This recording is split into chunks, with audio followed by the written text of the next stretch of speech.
ओम शांति। 25 जनवरी 2025 बाबा के महावाक्य।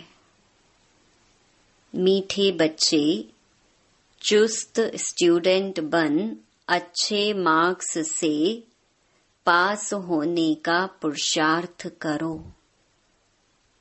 सुस्त स्टूडेंट नहीं बनना। सुस्त वह जिन्हें सारा दिन मित्र संबंधी याद आते हैं। प्रश्न, संगम युग पर सबसे तकदीरवान किसको कहेंगे? उत्तर, जिन्होंने अपना तन मन धन सब सफल किया है व कर रहे हैं, वो हैं तकदीरवान। कोई कोई तो बहुत मनहूस होते हैं, फिर समझा जाता है तकदीर में नहीं है। समझते नहीं कि विनाश सामने खड़ा है, कुछ तो कर लें। तकदीरवान बच्चे समझते हैं बाप अभी सम्मुख आया है, हम अपना सब कुछ सफल कर लें। हिम्मत रख, अनेकों का भाग्य बनाने के निमित्त बन जाएं। गीत, तकदीर जगाकर आई हूँ। ओम शांति। यह तो तुम बच्चे तकदीर बना रहे हो। गीता में श्री कृष्ण का नाम डाल दिया है और कहते हैं भगवानुवाच, मैं तुमको राजयोग सिखाता हूँ। अब कृष्ण भगवानुवाच तो है नहीं, यह श्री कृष्ण तो एम ऑब्जेक्ट है। फिर शिव भगवानुवाच कि मैं तुमको राजाओं का राजा बनाता हूँ। तो पहले जरूर प्रिंस कृष्ण बनेंगे, बाकी कृष्ण भगवानुवाच नहीं है। कृष्ण तो तुम बच्चों की एम ऑब्जेक्ट है। यह पाठशाला है, भगवान पढ़ाते हैं, तुम सब प्रिंस प्रिंसेस बनते हो। बाप कहते हैं बहुत जन्मों के अंत के भी अंत में मैं तुमको यह ज्ञान सुनाता हूँ, फिर सो श्री कृष्ण बनने लिए। इस पाठशाला का टीचर शिव बाबा है, कृष्ण नहीं। शिव बाबा ही दैवी धर्म की स्थापना करते हैं।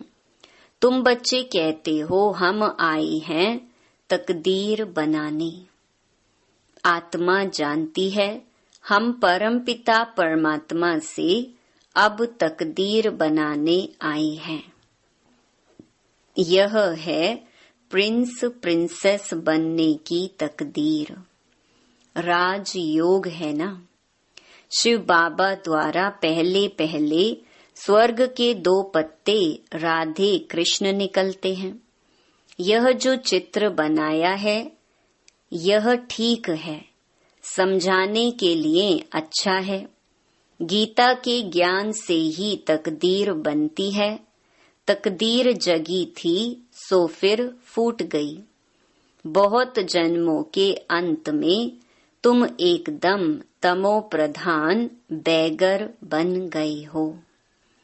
अब फिर प्रिंस बनना है।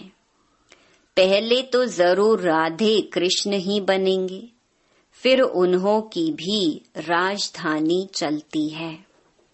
सिर्फ एक तो नहीं होगा ना। स्वयंवर बाद राधे कृष्ण सो फिर लक्ष्मी नारायण बनते हैं। नर से प्रिंस व नारायण बनना एक ही बात है। तुम बच्चे जानते हो यह लक्ष्मी नारायण स्वर्ग के मालिक थे।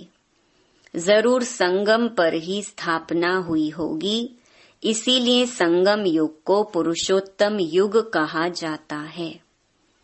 आदि सनातन देवी देवता धर्म की स्थापना होती है, बाकी और सब धर्म विनाश हो जाएंगे। सतयुग में बरोबर एक ही धर्म था। वह हिस्ट्री ज्योग्राफी जरूर फिर से रिपीट होनी है। फिर से स्वर्ग की स्थापना होगी, जिसमें लक्ष्मी नारायण का राज्य था, परिस्तान था। अभी तो कब्रिस्तान है। सब काम चिता पर बैठ भस्म हो जाएंगे। सतयुग में तुम महल आदि बनाएंगे। ऐसे नहीं कि नीचे से कोई सोने की द्वारिका व लंका निकल आएगी। द्वारिका हो सकती है, लंका तो नहीं होगी। गोल्डन एज कहा जाता है राम राज्य को। सच्चा सोना जो था वो सब लूट गया। तुम समझाते हो भारत कितना धनवान था। अभी तो कंगाल है। कंगाल अक्षर लिखना कोई बुरी बात नहीं है। तुम समझा सकते हो सतयुग में एक ही धर्म था, वहां और कोई धर्म हो नहीं सकता। कई कहते हैं यह कैसे हो सकता, क्या सिर्फ देवताएं ही होंगे? अनेक मतांतर हैं, एक न मिले दूसरे से। कितना वंडर है। कितने एक्टर्स हैं। अभी स्वर्ग की स्थापना हो रही है। हम स्वर्गवासी बनते हैं। यह याद रहे तो सदा हर्षित मुख रहेंगे। तुम बच्चों को बहुत खुशी रहनी चाहिए। तुम्हारी एम ऑब्जेक्ट तो ऊंच है ना। हम मनुष्य से देवता स्वर्गवासी बनते हैं। यह भी तुम ब्राह्मण ही जानते हो कि स्वर्ग की स्थापना हो रही है। यह भी सदैव याद रहना चाहिए, परंतु माया घड़ी घड़ी भुला देती है। तकदीर में नहीं है तो सुधरते नहीं। झूठ बोलने की आदत आधा कल्प से पड़ी हुई है, वह निकलती नहीं। झूठ को भी खजाना समझ रखते हैं। छोड़ते ही नहीं तो समझा जाता है इनकी तकदीर ऐसी है। बाप को याद नहीं करते। याद भी तब रहे जब पूरा ममत्व निकल जाए। सारी दुनिया से वैराग्य। मित्र संबंधियों आदि को देखते हुए जैसे कि देखते ही नहीं। जानते हैं यह सब नरकवासी कब्रिस्तानी हैं। ये सब खत्म हो जाने हैं। अब हमको वापस घर जाना है। इसीलिए सुख धाम शांति धाम को ही याद करते हैं। हम कल स्वर्गवासी थे, राज्य करते थे, वह गंवा दिया है, फिर हम राज्य लेते हैं। बच्चे समझते हैं भक्ति मार्ग में कितना माथा टेकना, पैसे बर्बाद करना होता है। चिल्लाते ही रहते, मिलता कुछ भी नहीं। आत्मा पुकारती है बाबा आओ सुख धाम ले चलो। सो भी जब अंत में बहुत दुख होता है तब याद करते हैं। तुम देखते हो अभी यह पुरानी दुनिया खत्म होनी है। अभी हमारा यह अंतिम जन्म है। इसमें हमको सारी नॉलेज मिली है। नॉलेज पूरी धारण करनी है। अर्थक्वेक आदि अचानक होती है ना। हिंदुस्तान पाकिस्तान के पार्टीशन में कितने मरे होंगे। तुम बच्चों को शुरू से लेकर अंत तक सब मालूम पड़ा है। बाकी जो रहा हुआ होगा वह भी मालूम पड़ता जाएगा। सिर्फ एक सोमनाथ का मंदिर सोने का नहीं होगा, और भी बहुतों के महल मंदिर आदि होंगे सोने के। फिर क्या होता है, कहाँ गुम हो जाते हैं? क्या अर्थक्वेक में ऐसे अंदर चले जाते हैं जो निकलते ही नहीं, अंदर सड़ जाते हैं? क्या होता है? आगे चल तुमको पता पड़ जाएगा। कहते हैं सोने की द्वारिका चली गई। अभी तुम कहेंगे ड्रामा में वह नीचे चली गई, फिर चक्कर फिरेगा तो ऊपर आएगी। सो भी फिर से बनानी होगी। यह चक्र बुद्धि में सिमरण करते बड़ी खुशी रहनी चाहिए।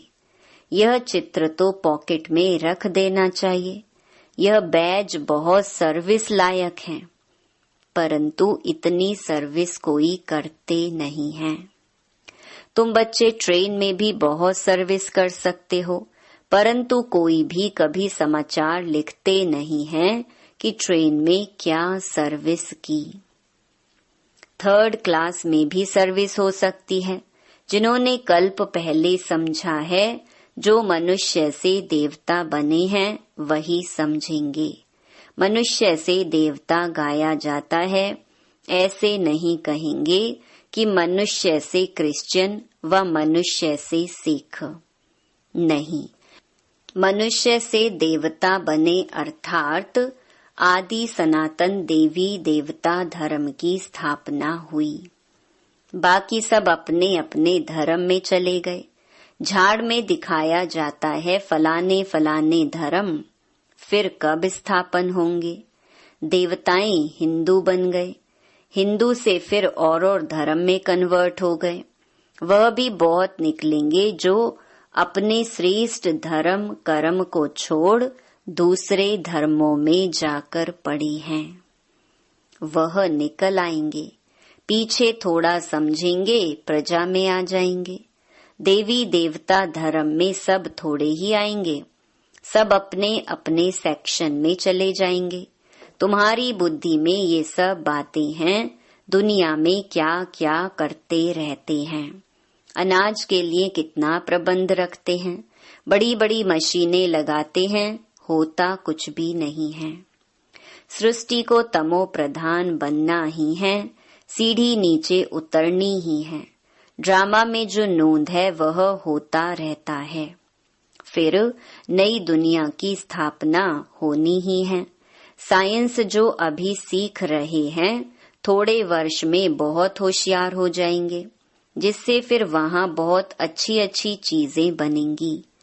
यह साइंस वहाँ सुख देने वाली होगी। यहाँ सुख तो थोड़ा है, दुख बहुत है। इस साइंस को निकले कितने वर्ष हुए हैं। आगे तो यह बिजली गैस आदि कुछ नहीं था। अभी तो देखो क्या हो गया है। वहाँ तो फिर सीखे सिखाए चलेंगे, जल्दी जल्दी काम होता जाएगा। यहाँ भी देखो मकान कैसे बनते हैं, सब कुछ रेडी रहता है। कितनी मंजिल बनाते हैं, वहाँ ऐसे नहीं होगा। वहाँ तो सबको अपनी अपनी खेती होती है, टैक्स आदि कुछ नहीं पड़ेगा। वहाँ तो अथाह धन होता है, जमीन भी ढेर होती है। नदियाँ तो सब होंगी, बाकी नाले नहीं होंगे जो बाद में खोदे जाते हैं। बच्चों को अंदर में कितनी खुशी रहनी चाहिए। हमको डबल इंजन मिली हुई है। पहाड़ी पर ट्रेन को डबल इंजन मिलती है। तुम बच्चे भी उंगली देते हो ना। तुम हो कितने थोड़े, तुम्हारी महिमा भी गाई हुई है। तुम जानते हो हम खुदाई खिदमतगार हैं, श्रीमत पर खिदमत सेवा कर रहे हैं। बाबा भी खिदमत करने आए हैं। एक धर्म की स्थापना अनेक धर्मों का विनाश करा देते हैं। थोड़ा आगे चलकर देखेंगे, बहुत हंगामे होंगे। अभी भी डर रहे हैं, कहाँ लड़कर बॉम्ब्स ना चला दें। चिंगारी तो बहुत लगती रहती हैं, घड़ी घड़ी आपस में लड़ते रहते हैं।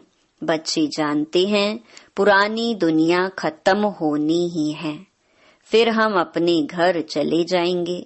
अभी 84 का चक्कर पूरा हुआ है, सब इकट्ठे चले जाएंगे। तुम्हारे में भी थोड़े हैं जिनको घड़ी घड़ी याद रहती है। ड्रामा अनुसार चुस्त और सुस्त दोनों ही प्रकार के स्टूडेंट हैं। चुस्त स्टूडेंट अच्छी मार्क्स से पास हो जाते हैं। सुस्त जो होगा उनका तो सारा दिन लड़ना झगड़ना ही होता रहता है। बाप को याद नहीं करते।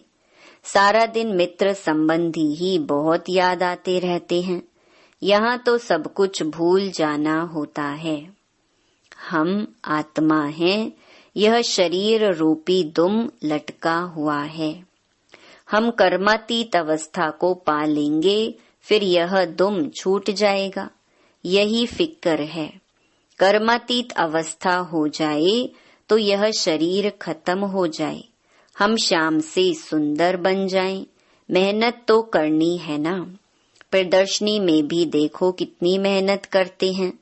महेंद्र जो भोपाल के हैं, महेंद्र भाई ने कितनी हिम्मत दिखाई है। अकेला कितनी मेहनत से प्रदर्शनी आदि करते हैं। मेहनत का फल भी तो मिलेगा ना। एक ने कितनी कमाल की है, कितनों का कल्याण किया है। मित्र संबंधियों आदि की मदद से ही कितना काम किया है। कमाल है। मित्र संबंधियों को समझाते हैं, यह पैसे आदि सब इस कार्य में लगाओ, रखकर क्या करेंगे। सेंटर भी खोला है हिम्मत से, कितनों का भाग्य बनाया है। ऐसे 5-7 निकले तो कितनी सर्विस हो जाए। कोई कोई तो बहुत मनहूस होते हैं, फिर समझा जाता तकदीर में नहीं है। समझते नहीं विनाश सामने खड़ा है, कुछ तो कर ले। अभी मनुष्य जो दान करेंगे, ईश्वर अर्थ कुछ भी मिलेगा नहीं। ईश्वर तो अभी आया है स्वर्ग की राजाई देने। दान पुण्य करने वालों को कुछ भी मिलेगा नहीं। संगम पर जिन्होंने अपना तन मन धन सब सफल किया है, वह कर रहे हैं, वह हैं तकदीरवान। परंतु तकदीर में नहीं है तो समझते ही नहीं। तुम जानते हो वह भी ब्राह्मण है, हम भी ब्राह्मण हैं। हम हैं प्रजापिता ब्रह्मा कुमार कुमारियां। इतने ढेर ब्राह्मण, वह हैं कुख वंशावली। तुम हो मुख वंशावली। शिव जयंती संगम पर होती है। अब स्वर्ग बनाने लिए बाप मंत्र देते हैं, मन मना भव। मुझे याद करो तो तुम पवित्र बन पवित्र दुनिया का मालिक बन जाएंगे। ऐसे युक्ति से पर्चे छपाने चाहिए।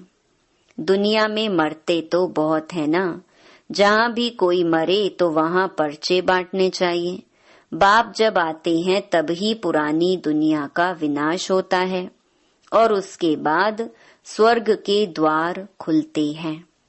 अगर कोई सुखधाम चलना चाहे तो यह मंत्र है, मन मना भव। ऐसा रसीला छपा हुआ पर्चा सबके पास हो। शमशान में भी बांट सकते हैं। बच्चों को सर्विस का शौक चाहिए। सर्विस की युक्तियां तो बहुत बतलाते हैं। यह तो अच्छी रीति लिख देना चाहिए। एम ऑब्जेक्ट तो लिखा हुआ है। समझाने की बड़ी अच्छी युक्ति चाहिए। अच्छा, मीठे मीठे सिकिलधे बच्चों प्रति मात पिता बाप दादा का याद प्यार और गुड मॉर्निंग। रूहानी बाप की रूहानी बच्चों को नमस्ते। धारणा के लिए मुख्य सार। पहला, कर्मातीत अवस्था को प्राप्त करने के लिए इस शरीर रूपी दुम को भूल जाना है। एक बाप के सिवाय कोई मित्र संबंधी याद ना आए, यह मेहनत करना है। दूसरा, श्रीमत पर खुदाई खिदमतगार बनना है। तन मन धन सब सफल कर अपनी ऊंच तकदीर बनानी है। वरदान, कर्म भोग रूपी परिस्थिति की आकर्षण को भी समाप्त करने वाले संपूर्ण नष्टो मोहा भव। अभी तक प्रकृति द्वारा बनी हुई परिस्थितियां अवस्था को अपनी तरफ कुछ न कुछ आकर्षित करती हैं। सबसे ज्यादा अपनी देह के हिसाब किताब, रहे हुए कर्म भोग के रूप में आने वाली परिस्थिति अपने तरफ आकर्षित करती है। जब यह भी आकर्षण समाप्त हो जाए तब कहेंगे संपूर्ण नष्टो मोहा। कोई भी देह की व देह के दुनिया की परिस्थिति स्थिति को हिला नहीं सके, यही संपूर्ण स्टेज है। जब ऐसी स्टेज तक पहुंच जाएंगे तब सेकंड में अपने मास्टर सर्वशक्तिमान स्वरूप में सहज स्थित हो सकेंगे। स्लोगन: पवित्रता का व्रत सबसे श्रेष्ठ सत्यनारायण का व्रत है। इसमें ही अतीन्द्रिय सुख समाया हुआ है। अपनी शक्तिशाली मनसा द्वारा सकाश देने की सेवा करो। मनसा सेवा बेहद की सेवा है। जितना आप मनसा से, वाणी से स्वयं सैंपल बनेंगे तो सैंपल को देख करके स्वतः ही आकर्षित होंगे। कोई भी स्थूल कार्य करते हुए मनसा द्वारा वाइब्रेशंस फैलाने की सेवा करो। जैसे कोई बिजनेसमैन है तो स्वप्न में भी अपना बिजनेस देखता है, ऐसे आपका काम है विश्व कल्याण करना। यही आपका ऑक्यूपेशन है। इस ऑक्यूपेशन को स्मृति में रख सदा सेवा में बिजी रहो। अच्छा, ओम शांति।